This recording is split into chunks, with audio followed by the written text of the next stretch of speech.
Bismillahirrahmanirrahim. Dina silahkan dicicipi dulu. Wah, ini nang 9 Sembilan rempah. elemen ya. Di akhir tahun ini kita memang harus menyegarkan tubuh kita untuk apa? Untuk menghadapi 2022. Ya. Termasuk menyegarkan pikiran. Betul ya. Baik, terima kasih Dinda sudah mampir di kedai kopi Kanda ini yang rasanya udah lama ya kita tidak bersama-sama Betul. membicarakan berbagai macam persoalan yang ada di dalam masyarakat kita. Tapi kalau udah melihat mukanya Pak Rahman Kurnain ini pemirsa kita pasti ingat kan kita bicara soal politik nih ya. Percakapan santai. Ya. Jadi pemirsa izinkan kami hari ini berdua untuk kemudian merefleksikan di tahun 2021 yang nanti sebentar lagi kita lewati atau bahkan saat tayang ini udah kita lewati ya tahun itu, dan banyak lembaran juga tahun 2021 di bidang politik yang apa istilah saya itu yang penting untuk kita cermati. Apalagi kita juga nanti 2022 beberapa saat lagi juga 2023 2024 juga menghadapi perhelatan yang cukup besar ya karena ada pemilu kada serentak. Oleh karena itu ya ada juga kabarnya mau rilis sebuah film ya Dina ya. Iya, betul. Yang banyak dinanti-nanti sehingga masa kecil itu ikut bayangan yang disebut dengan tukang sihir itu ya. Betul, betul. Ini kira-kira apa kaitannya ya? Jadi Kita bicara tukang sihir betul, dengan betul. politik ini. Silakan Ida. Jadi kita ini mengambil momentum Ya. ketika dunia sedang kasakusuk untuk menantikan film terbaru Harry Potter. Jadi judulnya Return to Hogwarts. Jadi bagaimana mereka yang selama ini sudah belasan tahun meninggalkan sekolah sihir, kemudian kembali lagi ke sekolah itu dengan kondisi yang sudah berbeda, punya anak dan lain-lain. Nah, ini menjadi menarik sekaligus menjadi sebuah obat kerinduan bagi penggemar-penggemar novelnya Harry Potter. Ya. Nah, Cuman yang menarik itu kan kalau kita lihat Harry Potter ya katakanlah yang sekolah di sekolah katakanlah sekolah sihir ya gitu kan. ya, Ini kan dilihat dari katakanlah karakter status sosialnya. Itu kan kelihatannya dari orang-orang yang memang udah middle up lah kayak gitu kan. betul. Ya, tetapi kalau kita lihat dulu yang namanya tukang sihir itu kan banyak dilihat dari kaum-kaum marginal ya, karena kan gambarannya orang-orang yang tidak berdaya kayak gitu ya. Ada, saya ingat cerita ya nenek kita juga cerita nenek tentang nenek sihir gitu ya. Ya kan digambarkan seorang nenek yang punya ini ya topi moncong, ada sapu, bisa terbang, mukanya udah piot-piot gitu ya. Sehingga kan ada sedikit seram-seram dulu. Ini kira-kira personifikasi dulu ya kaitan dengan kehidupan sosial politik masyarakat saat itu ya, khususnya di Eropa saat itu, tentang sosok nenek sihirnya apakah memang seperti itu atau ada istilah kita ya hal-hal yang tersembunyi di balik nenek sihir itu. Nah, jadi memang kalau kita melihat di novel kemudian banyak film-film, pasti generasi milenial atau anak muda tuh pasti berpikir, waduh keren banget. Ya. Punya tongkat sihir, bisa menyihir apapun, bisa terbang naik sapu keliling dunia dan lain-lain. Tapi ternyata itu hanya berada pada fiksi. Realitasnya justru berbanding terbalik. Ada peristiwa yang mengenaskan di Eropa justru terjadi kepada para orang-orang yang dituduh dengan sebagai tukang sihir. Pada abad ke-15 sampai ke-17 itu lebih dari 500.000 orang atau lebih dari setengah juta orang itu disiksa dan dibakar dengan tuduhan sebagai tukang sihir. Jadi dia memang dicap sebagai tukang sihir. Betul. Dan dibunuh serta disiksa ya. Disiksa dan dibunuh. Jadi ketika orang itu dituduh sebagai tukang sihir, dia akan mendapatkan penyiksaan agar mau mengaku bahwa tuduhan itu benar. Padahal tidak seperti itu. Jadi banyak orang-orang yang justru orang-orang awam, orang-orang tidak berdaya itu dipaksa untuk mengakui bahwa dirinya tukang sihir.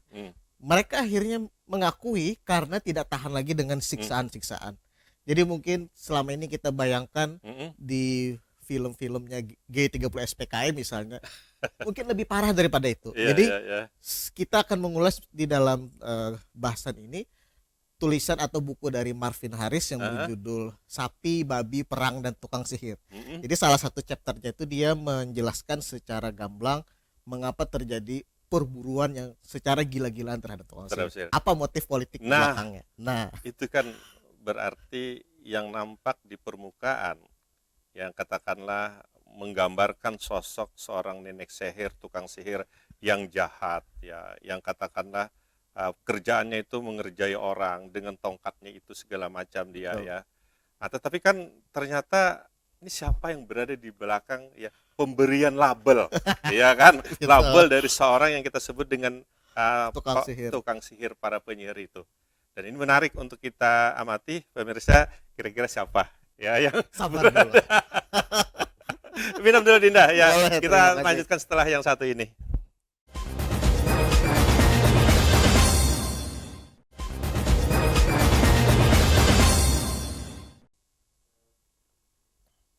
Dinda, Oke. kalau kita lihat dari perspektif sosial, ya, adanya perbedaan dan adanya pengelompokan masyarakat itu kan satu keniscayaan. Betul.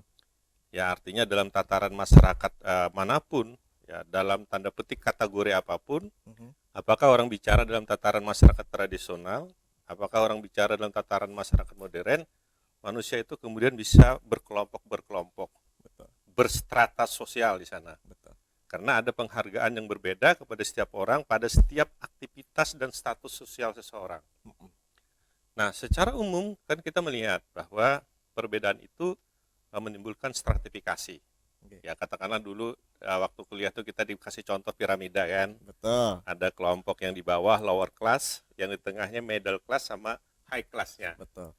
Nah, posisi yang di high class ini kan sering dikatakan posisi yang berkuasa. Iya. Nah, padahal dalam konstruksi ini yang namanya kekuasaan ini biasanya mereka akan, ya katakanlah, ya tentu karena leading and commanding, dia akan ya mengendalikan orang-orang yang ada di bawahnya.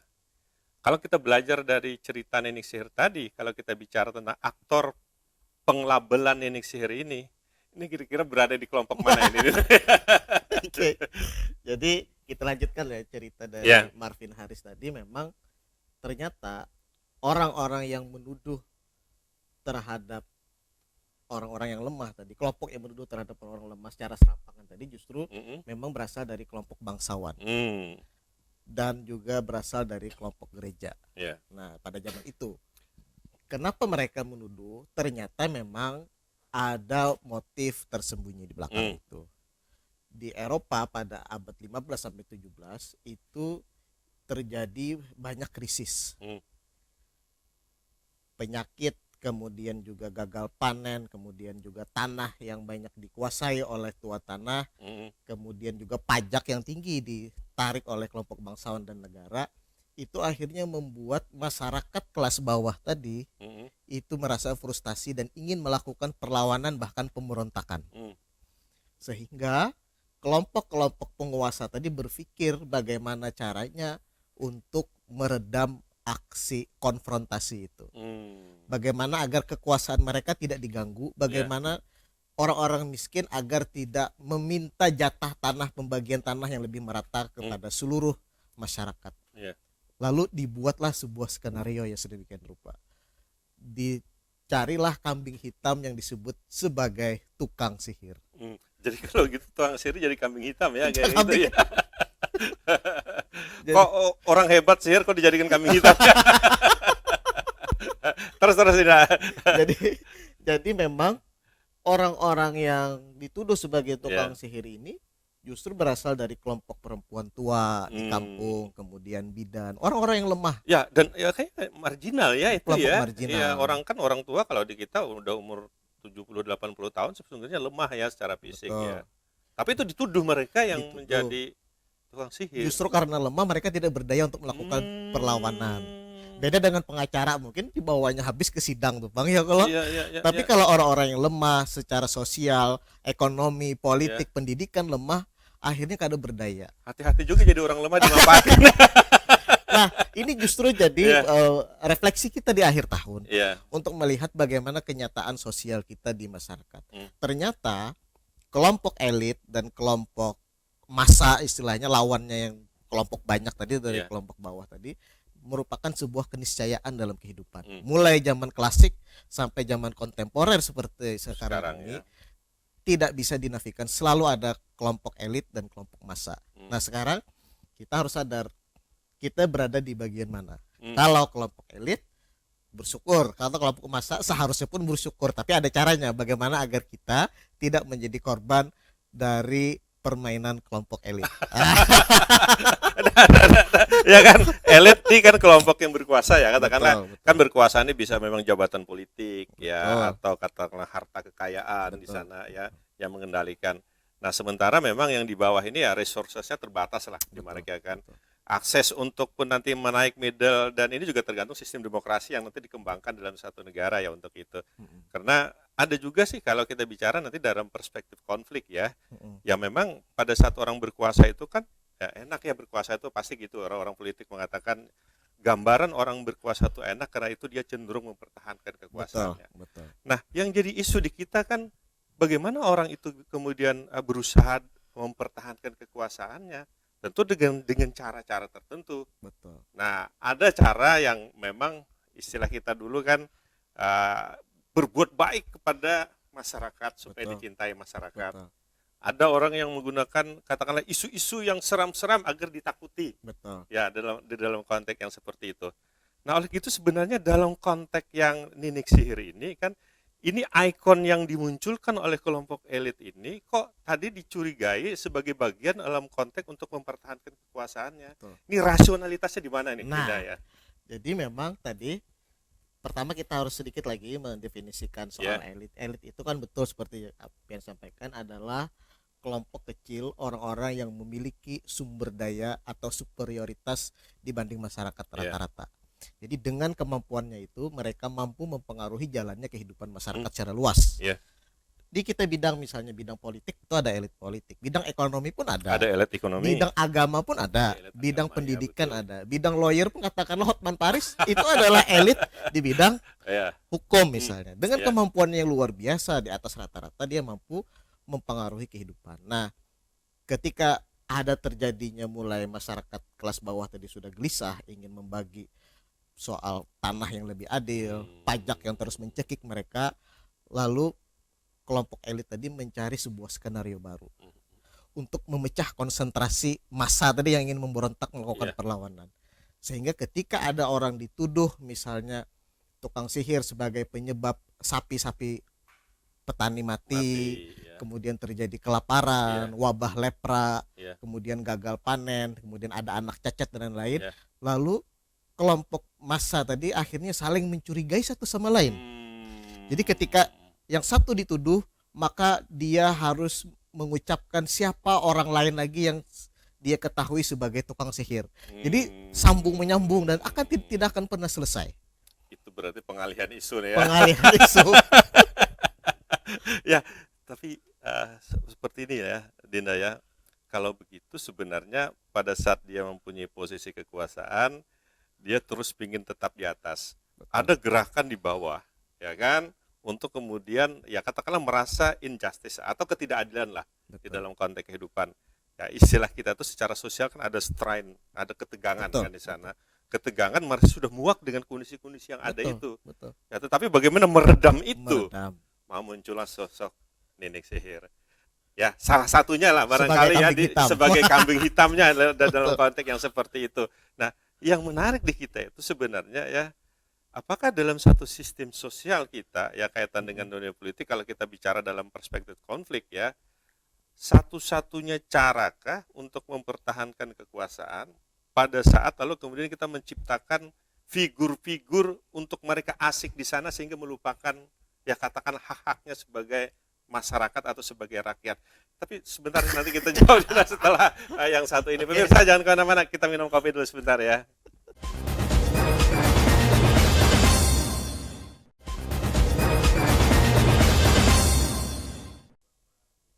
Tambah lagi nih dah. Tambah terus. Pokoknya doping kita hari ini, doping ya. Tapi pemirsa jangan khawatir ya, hari ini saya bikin ini mix ya kopinya. Jadi tidak pure, tidak original. Kalau original kan nanti juga punya takaran-takaran tersendiri untuk itu. Tapi sekali lagi, kopi ini tidak akan menjadikan Anda jadi nenek sihir gitu. Betul. Ya, ya Dina, memang ya, ini menarik ya gejala ini.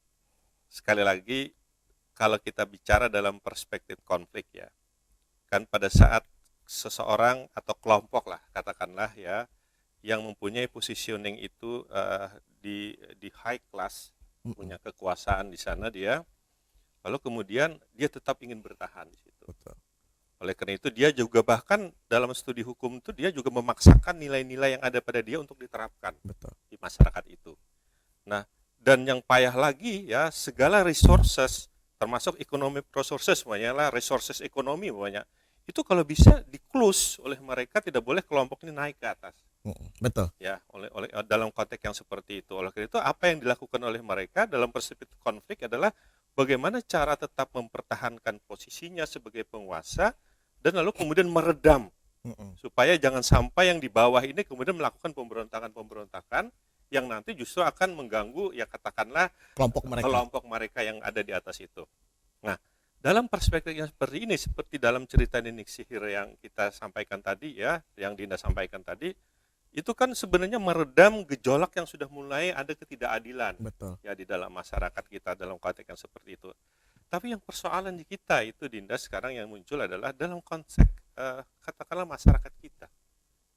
Nah, apakah munculnya nenek-nenek sihir itu dalam idiom-idiom yang lain dalam kehidupan demokrasi yang ada sekarang ini, sehingga mereka tetap ingin berkuasa yang ada ini. Betul. Apakah politik uang itu juga bagian nenek sihir?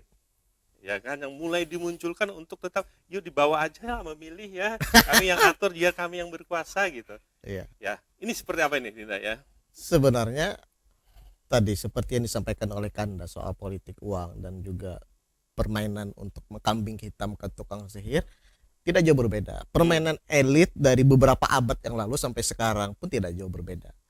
Mereka dengan segala kemampuannya tadi merancang sebuah rekayasa sosial. Nah, bagaimana cara untuk melepaskan atau sedikit meredusir atau mengurangi pengaruh dari kelompok elit? Memang tidak semua elit itu negatif. Yes. Kita juga harus apresiasi. Harus fair ya. Ada elit-elit juga yang memang juga sifatnya bagus, Betul. baik. Tapi yang kita ceritakan dalam bukunya Marvin Harris ini adalah elit-elit negara bangsawan yang memang tamak dan rakus terhadap kekayaan, tanah, dan kekuasaan. Nah, jadi cara terbaik untuk menghadapi kelompok elit ini adalah tidak ada cara lain sampai sejauh ini dengan membudayakan demokrasi.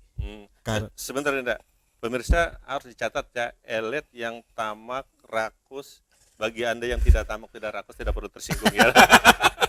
Betul. Lanjut Dinda, lanjut.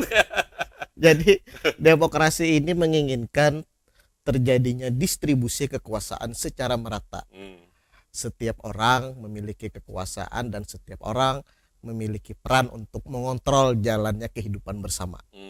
Sehingga sekali lagi penting bagi kita untuk mendorong tumbuh semainya demokrasi di benua kita agar kelompok elit tidak memiliki banyak kesempatan untuk memanipulasi, melakukan rekayasa sosial untuk mempertahankan kekuasaannya. Karena secara naluriah, secara instingtif kelompok elit selalu akan berusaha mempertahankan kekuasaan. Mereka menghindari adanya sirkulasi elit. Nah, jadi dari non elit menjadi elit, dari elit turun ke bawah menjadi non elit. Nah, mereka menghindari itu. Oleh karena itu demokrasi menginginkan maksimal orang menjabat di jabatan negara Politik, ya. 2 periode supaya ada terjadi sirkulasi dan itu lebih sehat sebenarnya. Oleh karena itu, mengapa percakapan demokrasi di Duta TV menjadi penting untuk kita ikuti bersama-sama. Ya, satu sirkulasi yang dalam tanda petik sebenarnya satu keniscayaan ya. Betul. Dalam pemutaran kehidupan di kita. Tapi ada orang yang mencoba menghambat sirkulasi itu karena dia tidak ingin tersaingi. Ingin tersaingi di dalam kehidupan salah satu, tapi ya udahlah kalau yang rakus yang tamak tadi ya seperti itu ya, di dalam konteks yang seperti itu. Tapi menariknya Dinda ya, pada saat kita lalu kemudian ya memberikan kesempatan kepada masyarakat untuk mengakses ya, demokrasi yang kita sebutkan tadi untuk sama-sama menjadi partisipatif menentukan elit itu, ya, dan dia punya kesempatan untuk itu, ya. Apakah sistem demokrasi yang kita kembangkan selama ini udah yang tercermin dalam beberapa kali pilkada kita atau pemilihan presiden atau pemilihan legislatif di Indonesia ini, ya, secara relatif apakah memang elit sudah memberikan contoh atau juga masyarakat sudah punya kesadaran untuk sekali lagi, ya, berpartisipasi untuk mensehatkan demokrasi kita? Kalau saya tetap yakin, walaupun saat ini demokrasi kita jauh panggang dari api Itu yang dengan penting jawabannya. dengan dengan cita-cita ideal ya, Ya, artinya artinya masih ya, kalau ideal di sini masih di mana ya? Kira-kira kalau 1 sampai 10 di mana kira-kira ya kita? kira-kira grade 6 lah. Grade 6 ya. Grade Sudah 6. bagus di atas 5 berarti. Lumayan lah, lumayan. Bagus ya. Jadi walaupun masih jauh panggang dari api istilahnya, tapi kita tetap berusaha. Nah, salah satu yang bisa kita upayakan adalah dengan mencerdaskan masyarakat agar benar-benar bisa paham, melek terhadap dikit-dikit soal politik, dikit-dikit soal demokrasi lah, agar kita jangan sampai mengulangi tragedi di Eropa di mana orang-orang lemah itu selalu dipersalahkan, dijadikan korban dari kelompok elit yang rakus akan kekuasaan, yang serakah terhadap harta benda untuk mempertahankan kekuasaannya. Kalau kita benar-benar cerdas, kalau kita benar-benar masyarakat kita sudah mulai peduli terhadap politik, terhadap demokrasi, maka kontrol kekuasaan bisa akan dilaksanakan dan mereka tidak memiliki banyak kesempatan untuk melakukan aksi-aksi dalam tanda kutip tipu-tipu lah istilahnya kan, rekayasa sosial itu. Tidak banyak kesempatan. Tidak banyak kesempatan. Artinya ya memang tugas kita mempersempit ya. Betul. Istilahnya dalam konteks kehidupan itu supaya mereka tidak bisa menyalurkan energi keserakahannya di dalam konteks kekuasaan. Tapi kan Dinda dan pemirsa kita ya, coba kita melihat ya, satu realitas yang terjadi di kita ya. Kan kebanyakan kita yang kita sebut dengan masyarakat biasa lah, katakanlah yang tadi di bawah piramida sosial tadi ya. Nah, itu kan disibukkan dan disibukkan oleh apa? Oleh kegiatan-kegiatan yang sifatnya rutinitas. Isu yang utama biasanya adalah mencukupi kebutuhan pokoknya untuk hidup ya. Katakanlah mungkin berapa persen sih dari masyarakat kita ini yang sekedar hidup itu untuk memenuhi kebutuhan hidup. Ini barangkali bisa dipermuahkan kelompok-kelompok rentan yang bisa dimanfaatkan tadi ya di dalam konteks kehidupan. Dari sisi usia juga orang-orang yang sudah katakanlah yang sudah berusia, berumur kadang-kadang juga tidak mau repot. Culture kita, ya budaya kita juga kadang-kadang orang tidak mau repot ya di situ ya. Di kampung tuh tasarah aja sudah siapa kajar ya kan. Itulah. Lalu kan kadang-kadang memunculkan sikap-sikap juga yang pragmatis di situ. Ada juga analisa kalau kita lihat berkembang karena zaman sepak bola sekarang ini kenapa kita kalah di piala tadi ya, yang itu banyak gagal kita di sepak bola.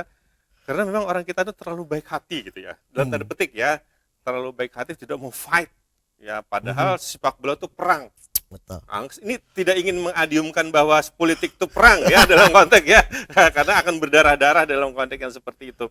Nah, di dalam kelompok sosial masyarakat kita ini ya, masih ada harapan di sektor yang menjadi pionir ya dalam tanda petik ya, untuk kemudian tampil dalam tanda petik juga yang Dinda katakan tadi, menjadi kelompok yang kemudian tidak mau dipengaruhi dan dijadikan korban tadi. Apakah ini kira-kira muncul dari kelompok muda? Nah, ini jawabannya setelah yang satu ini ya, pemirsa ya.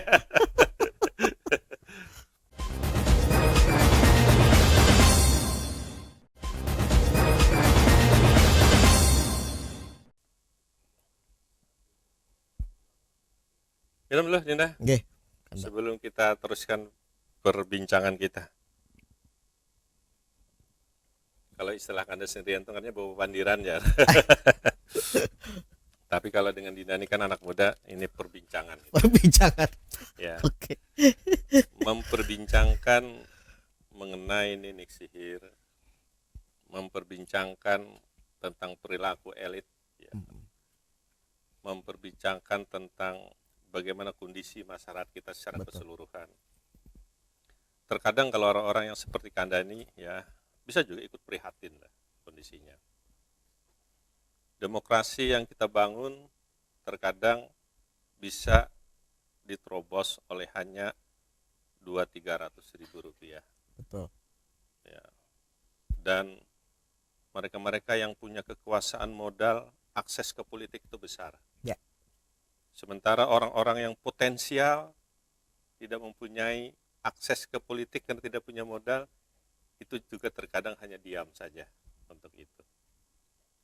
Dan sejarah bangsa kita juga membuktikan beberapa kali kita dalam kondisi yang tidak tahan lalu kemudian menimbulkan reformasi. Menimbulkan dalam tanda petik ya perjuangan-perjuangan sosial untuk itu. Nah, yang jadi masalah di kita itu kan Dinda, ada kelompok yang mestinya akan menjadi pionir untuk kemudian berusaha dalam tanda petik juga adalah untuk menerobos kondisi-kondisi yang seperti itu, mengingatkan. Ya.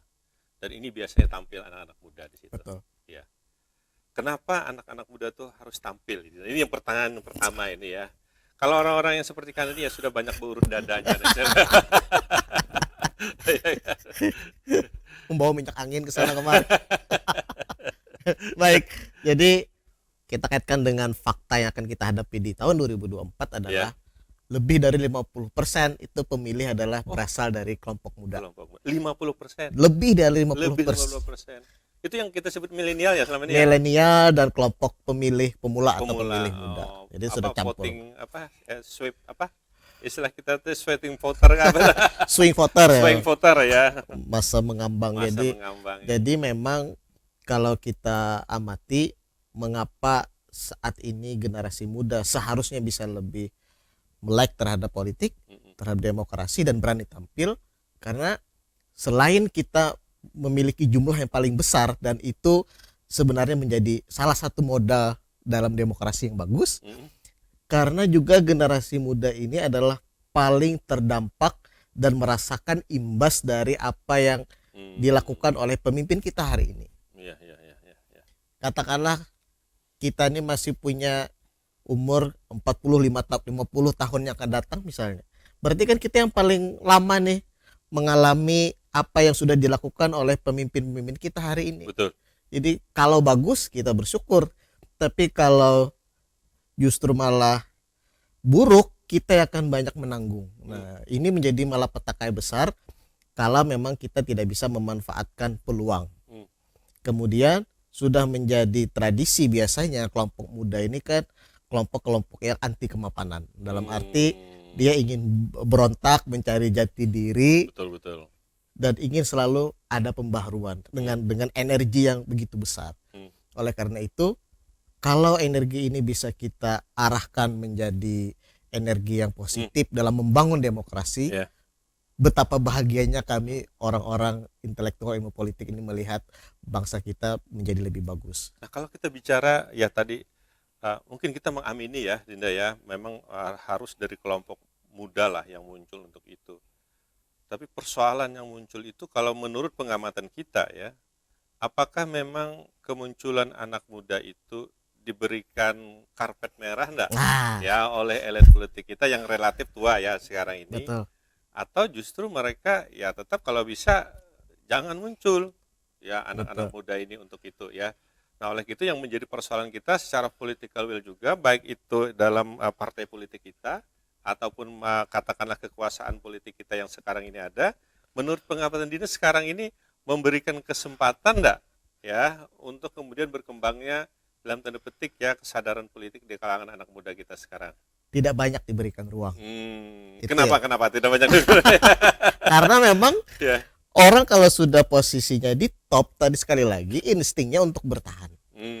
Kalau dia memberikan ruang, dia khawatir bahwa dia akan mengalami yang namanya sirkulasi, dia akan tergantikan. Nah, oleh karena itu tetap untuk menjaga kemapanannya di level atas. Itulah salah satu insting kelompok. Dan lawan dari pola elit ini adalah populisme. Ini yang harus kita juga bangun. Artinya menjadi anak muda yang populer. Kita sudah melihat banyak sekarang anak muda yang populer, tapi di bidang yang lain. Katakanlah di bidang ekonomi, di bidang sosial media, tapi belum terlalu banyak yang populer di bidang politik dan demokrasi. kita melihat sekarang selebgram yang punya jutaan followers Iya. di Instagram itu sebenarnya menjadi sebuah Hmm. energi potensial yang bisa mereka bangun. Dan itu biasanya anak muda ya yang Anak punya muda kan? follower banyak-banyak gitu. Ya. Bisa sampai melakukan banyak endorsement dan lain-lain. Nah, ini kan melihat bahwa populisme itu sekarang menjadi kekuatan yang kita bisa bangun sekali lagi untuk menghadapi insting para elit tadi untuk mempertahankan kekuasaannya, menutup dirinya agar tidak mudah dimasuki oleh kelompok-kelompok non elit tadi. Satu, yang kedua bisa kita lakukan, ternyata kalau kita amati lagi dari piramida di masyarakat itu tidak hanya terdiri dari kelompok elit dan kelompok massa, tapi ada kelompok menengah, Middle class-nya tadi middle class-nya tadi. Ya. Salah satunya ya orang-orang yang berada di jalur profesional. Ini juga bisa membantu kelompok massa untuk berani mengakses terhadap kekuasaan. Kemudian juga berani untuk mencerdaskan kelompok massa agar tidak dimanipulasi oleh kelompok-kelompok elit yang haus akan kekuasaan. Dosen, kemudian juga pengacara, termasuk kawan-kawan di jurnalis itu juga adalah bisa masuk dalam kelompok menengah yang mampu untuk bertindak lebih kritis agar manipulasi kelompok elit tadi bisa ditangkal dengan baik. Ya. Jadi kalau gitu persoalannya kan tinggal dua aja nih ya. Betul. Bagi kita bukan ini kalau bagi anak muda ya. Iya. Bagi anak muda seperti Dinda ya, dan yang sekarang ini kan kalau yang mapan, yang tua yang mapan tidak memberikan karpet merah, ya, yang sampai sekarang tuh kayaknya masih, ya mungkin bahasa populer itu masih setengah hati lah, katakanlah gitu ya. Kalau tidak diibaratkan tadi kurang, setengah hati masih untuk memberikan itu. Apakah memang dalam sejarah ya pergerakan demokrasi yang ada di dunia ini, anak muda ini harus tampil memberontak untuk menuntut haknya itu, ya? Atau memang ada cara-cara yang lebih smooth ya? Yang lebih lembut untuk kemudian menyadarkan kita semua akan pentingnya dalam tanda petik ya memberi kesempatan kartu merah kepada generasi muda. Isu Pilpres aja sekarang sampai sekarang yang masuk ranking itu kan top-topnya masih generasi yang old mind ya. Seperti apa nih? Ya, memang banyak kasus kita amati ya ketika generasi muda untuk berani tampil itu memang tidak hanya selalu dengan cara konfrontasi secara terbuka, betul, berhadap-hadapan, tapi juga bisa cara yang smooth. Tapi yang kita amati juga justru yang lebih efektif, mau tidak mau akhirnya konfrontasi tadi memang kita lihat. Jadi karena dengan konfrontasi itu orang muda ini memiliki banyak energi, itu salah satu keunggulan. Kalau tadi dengan cara smooth, misalnya menyelinap masuk ke dalam secara perlahan dan lain, jangan-jangan itu memakan proses yang panjang, waktu yang lama, sehingga mulai pecahlah konsentrasi sebuah gerakan perlawanan tadi. Nah, yang kita inginkan sebenarnya mungkin bisa mengambil di jalan konfrontasi, tapi tidak harus selalu fisik. Konfrontasi itu bisa dengan pemikiran-pemikiran yang kritis. Dan salah satu yang mungkin akan kita sampaikan juga kepada pemirsa, the power of netizen. Betul. Karena anak muda sekarang itu juga banyak ya bermain di media sosial kita sebagai netizen. Dan ini menarik untuk kita cermati dalam konteks bagaimana mempengaruhi ya elit politik itu untuk lebih terbuka dan memberi kesempatan kepada anak muda. Sebelum diberi kesempatan, karena persilakan minum dulu ya. Nanti terakhir kita bicarakan itu ya.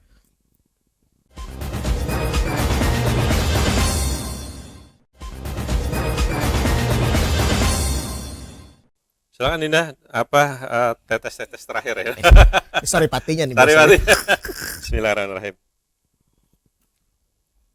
Pemirsa, kita lanjutkan di sesi yang berikut ini. Memang ada gejala yang menarik juga di masyarakat kita ya.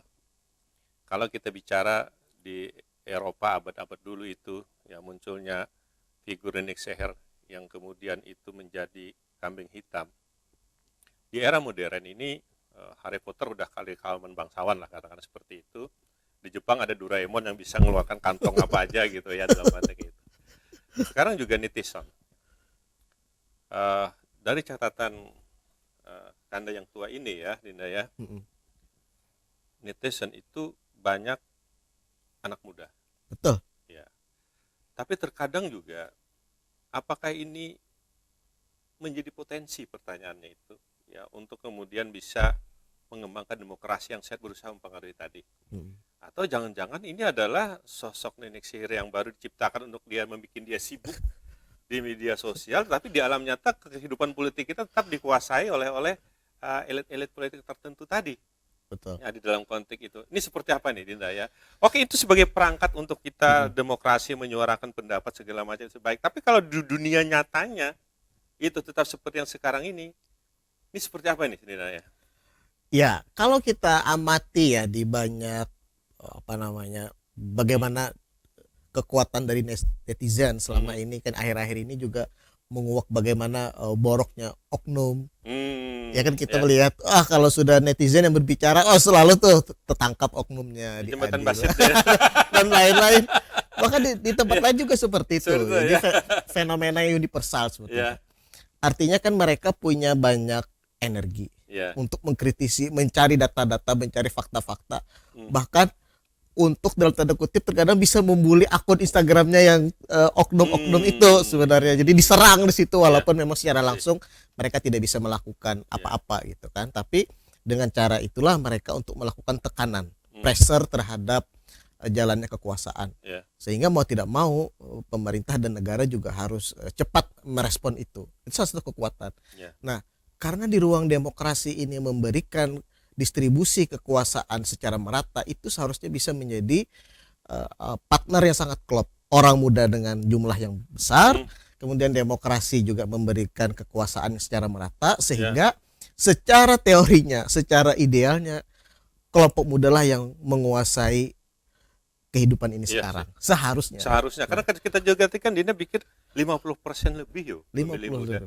Mestinya dia punya andil yang menentukan ya. Betul. Untuk dalam konteks kekuatan politik kita yang duduk di elit itu.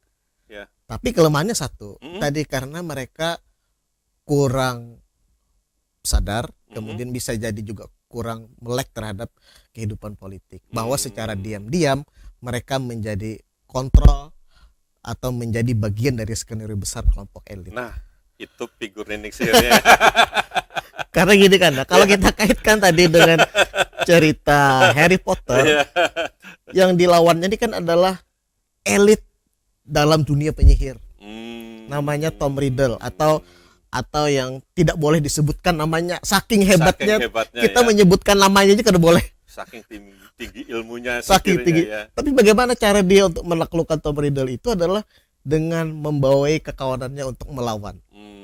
Mereka tidak mungkin si Harry Potter ini tidak sehebat Tom Riddle.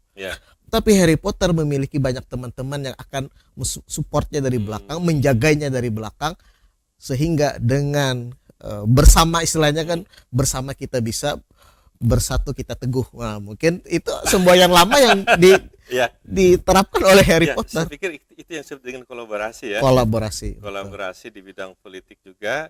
Oleh karena itu harus menyadarkan kita semua di era sekarang ini kalau anak muda berkolaborasi tidak ada yang tidak bisa tersentuh ya. Betul. Dan ini menjadi warning bagi elit kita. Berhati-hati di 2024. Ya. Dan mulai tahun 2022 kita akan hadir, Dinda akan hadir dengan timnya yang kita sebut dengan anti tesis. Kita terus nanti ya di Dinda TV bincang politik bagi generasi milenial kita. Dinda silakan dinikmati pemirsa sekalian ya. Inilah perbincangan kami di akhir tahun. Kami berharap sebenarnya memunculkan figur nenek sihir ini adalah satu figur yang ya idiomnya untuk mengingatkan kepada kita banyak masyarakat kita masih yang diberi label dan itu dimanfaatkan. Bagi mereka-mereka yang sekarang memanfaatkannya, hati-hati karena anak muda sekarang juga menyusun barisan untuk kolaborasi menyehatkan demokrasi yang ada di benua kita, khususnya di Indonesia kita pada umumnya. Sampai jumpa lagi. Terima kasih. Assalamualaikum warahmatullahi wabarakatuh. Waalaikumsalam warahmatullahi wabarakatuh.